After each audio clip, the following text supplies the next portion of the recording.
Hey everybody, in this video I'm gonna be showing you guys how to set up an US TikTok shop in Canada. So before we get started, I just want you guys to like this video and subscribe to our YouTube channel for more amazing helpful content like this. With that all being said, let's get started with today's video.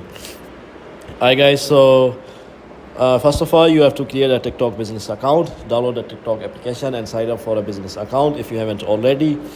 And then just navigate to your profile settings and select manage account to switch to a business account.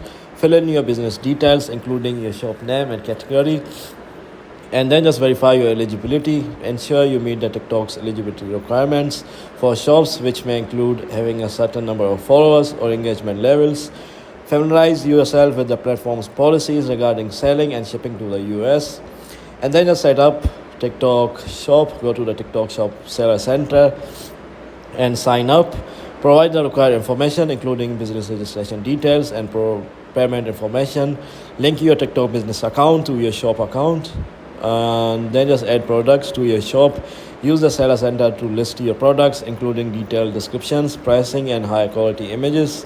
Organize your products into relevant categories to make browsing easier for customers, and then you can set your shipping options and policies. The last step is to promote your shop. Create engaging content that showcases your products and encourages viewers to visit your shop. And yeah, you can just use the normal strategy that you use to promote your other TikTok shops. So yeah guys, that's about it. If you found this video to be helpful, then thanks for watching and I'll see you in the next video very soon. Peace.